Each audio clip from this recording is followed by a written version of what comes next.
Recently एक post मेरे सामने से गुजरी है जिनमें उन्होंने 107 करोड़ की ऑफर ठुकरा दी है सिर्फ इस वजह से कि वो यूथ को फ्री एजुकेशन देना चाहते हैं। हमसे कई आदमी बोला हम खान साहब आप अपना यहां पढ़ाना छोड़ दीजिए, लाइव पढ़ाना छोड़ दीजिए, हमरे पास आके पढ़ाइए, 107 करोड़ रुपया देंगे। कि वो लोग इतने ज़्यादा डेडिकेटेड किस तरह है कि 107 करोड़ की ऑफ़र एक टीचर ने जो है वो रिजेक्ट कर दी सिर्फ बच्चों को पढ़ाने के लिए। जिंदगी में कामयाब होने के लिए याद रखिएगा, ये मायने नहीं रखता है कि आपने कितना किया, मायने ये रखता है कि आप कितना कर सकते थे। तो इंडिया एजुकेशन में किस हद तक आगे निकल चुका हुआ है अपनी अवाम को, अपनी यूथ को एजुकेट करने में? More than double.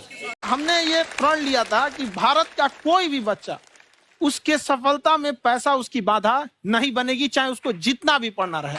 He is a global teacher, I guess, to my understanding, कि इतना बड़ा काम कर रहा है वो, तो वहाँ पे आपको फ्री वीडियोस मिल जाते हैं और बहुत लेवल की इजी टू ग्रास्प कंसेप्ट्स होते हैं।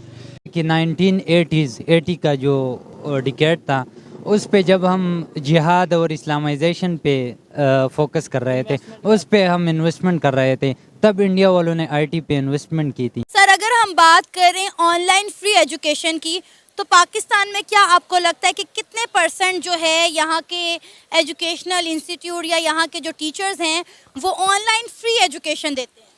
मुझे तो लग रहा है कोई भी नहीं देगा।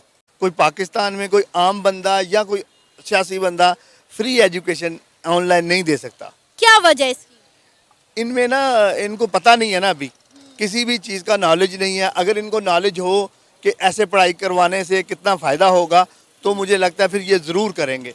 ज़रूरी नहीं कि हर चीज़ आपको किताबें और यूनिवर्सिटी में ही पढ़ाया जाएगा। बहुत से चीज़ें हैं जो आपकी खाली पेट और खाली जेब सिखाएगी, जो आपको कोई टीचर नहीं सिखाएगा। लेकिन पाकिस्तानी लोगों की सोच और इंडिया के लोगों की सोच में बहुत ज़्यादा फ़र्क है। इसलिए क्या फ़र्क है? मतलब वो भी इंसान है, हम भी वो पॉजिटिविटी की तरफ ज़्यादा जाते हैं, पाकिस्तान में लोग नेगेटिविटी की तरफ। अपनी मंजिल को भुलाकर जिया तो क्या जिया, है दम तुझ में तो उसे पाकर दिखा, लिख दे खून से अपनी कामयाबी की कहानी और बोल उस किस्मत को, है दम तो मिटा के दिखा। तो मुझे अक्सर लोग ये कहते हैं कि अकेला बंदा क्या कर सकता है इतनी बड़ी सोसाइटी के लिए, तो उन लोगों के लिए खान सर एक एग्जाम्पल है और हमारे जैसे लोगों के लिए वो एक मोटिवेशन है।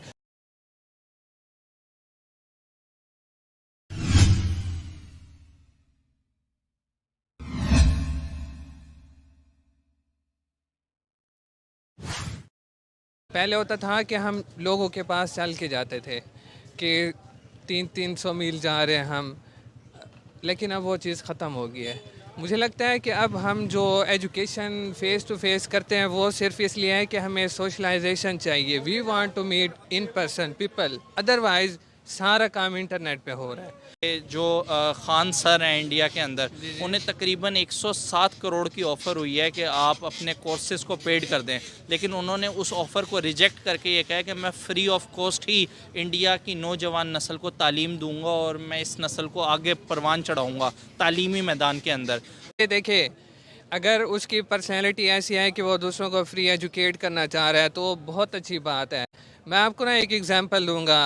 आई वाज एट यूनिवर्सिटी, तो मुझे ना एक कोर्स अच्छा लगा, बहुत अच्छा, यूडेमी पे, लेकिन उसकी कॉस्ट से उस time $30 and I couldn't by that. अगर वो फ्री होता जिस तरह से ये सर खान कर रहे हैं तो मैं लाजमी उसको पढ़ लेता और मुझे उसका फ़ायदा होता। आपके ख्याल में कितना बड़ा काम कर रहे हैं वो इंडिया के नौजवान नस्ल के लिए, या पूरी दुनिया कह दी? क्योंकि यूट्यूब तो आपको पता है यहाँ पे भी बैठ के देख सकते हैं, पूरी दुनिया में कहीं पे भी बैठ के देखा जा सकता है। देखिए सर, ये तो क्वेश्चन है ही नहीं, क्योंकि वो बहुत बड़ी सर्विस है ह्यूमैनिटी के लिए कि आप फ्री पढ़ा रहे हैं। आजकल के इन्फ्लेशन के दौर में जब एक बंदा अच्छी तालीम अफोर्ड नहीं कर सकता, प्राइवेट स्कूल्स में नहीं भेज सकता, बाहर नहीं भेज सकता, तो वो कम अज़ कम घर बैठे अच्छी तालीम हासिल कर सकते हैं। भारत जो है वो तालीमी मैदान में कितना आगे निकल गया, ऑनलाइन एजुकेशन में कितना आगे निकल गया? Whenever I cannot understand my questions of chemical engineering, I consult Indian YouTube channels and मैं आराम से उन कॉन्सेप्ट्स को ग्रास्प कर लेता हूँ, तो इससे आप अंदाज़ा लगा लें कि वो बहुत आगे हैं। Very interesting. और देखें, जब हम वेस्टर्न बुक्स पढ़ते हैं, विले का पढ़ेंगे या एल्सवायर की कोई बुक पढ़ेंगे, तो वो कॉन्सेप्ट्स डिफ़िकल्ट होते हैं थोड़ा, तो इंडियन ऑथर्स ने उनको बहुत रिफ़ाइन करके हमारे लिए इजी बनाया होता है। मुझे लगता है कि वो हमसे बहुत आगे हैं। बहुत सारे लोग जो है वो खान सर की इस काविश के ऊपर मतलब खान सर जिंदाबाद के नारे भी लगा रहे हैं। आपको लगता है कि कोई भी वट किसी भी कंट्री का हो, क्या हमें भी खान सर जिंदाबाद कहना चाहिए जिस मिशन पे वो काम कर रहे हैं? जिंदाबाद हम दिल से भी आई गेस कह रहे, खान सर जिंदाबाद।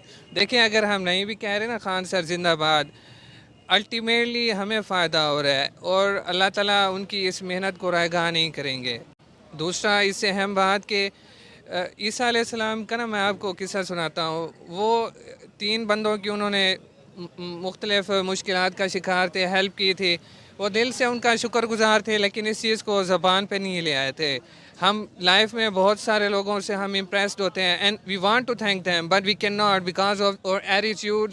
अगर एक बंदा 107 करोड़ ले रहा है तो उससे अगर वो आगे कोई ट्रस्ट चला रहा है या अपनी फैमिली को असिस्ट कर रहा है तो दैट्स नॉट आल्सो बैड। लेकिन यह है कि आप ज़ाहिर है घट चाहिए होता है कि आप इतनी बड़ी ऑफ़र ठुकरा के लोगों को एजुकेट करना चाह रहे हैं, not only the Indian ones but also the global. Video में हम बात करने वाले हैं सर खान के हवाले से, जिनका एक एजुकेशनल चैनल है। उनके हवाले से एक बहुत बड़ी खबर सामने आई है कि उन्होंने 107 करोड़ के ऑफर को ठुकरा दिया है सिर्फ और सिर्फ इसलिए क्योंकि वो यूथ को फ्री एजुकेशन देना चाहते हैं। आपको पता है इंडिया में एक खान सर के नाम से बहुत बड़ा एजुकेशनल चैनल है, उन्हें 107 करोड़ की ऑफ़र हुई है जो कि उन्होंने ठुकरा दी है, ये कहकर कि वो सिर्फ और सिर्फ अपनी यूथ को फ्री एजुकेशन देना चाहते हैं, जिसके लिए उन्होंने 107 करोड़ की इतनी बड़ी अमाउंट की ऑफ़र ठुकरा दी है। क्या कहेंगे आप? देखें जी, बात ये है कि आपका पेट्रियटिज्म तो आपके अपने अंदर होना चाहिए ना। अब हमारे यहाँ पे तो बिज़नेस बन गया एजुकेशन। आप यहाँ पे जितने भी इंस्टीट्यूट देखें, उनकी फीसिस देखें, आप देखें कितना महंगा हो गया है। अब लोगों के सोर्स ऑफ इनकम है नहीं, तो वो कैसे बेयर करेंगे, कैसे ये चीज़ों को करेंगे?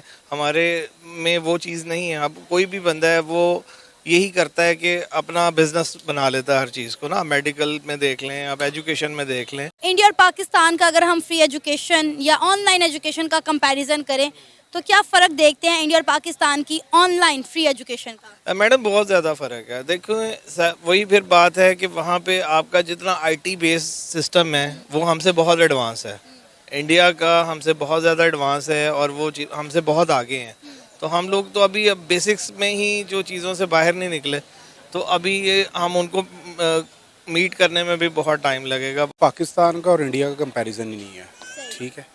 वो लोग अपने जो उनका नैरेटिव है या उनका जो मतलब के गोल्स हैं, जो प्लान है, उनकी इम्प्लीमेंटेशन बड़ी स्ट्रांग है। उनकी गवर्नमेंट की पॉलिसीज़ बड़ी ज़बरदस्त हैं एजुकेशन के मामले में, टेक्नोलॉजी के मामले में। उसके अलावा हर तरह से जो मतलब उनका एक कहने के डोमिनेंस है इस टाइम, मतलब चाइना के बाद इंडिया जो है वो इस टाइम सेकंड टॉप जो है ना है, उनमें मतलब ये चीज़ें आ सकती हैं।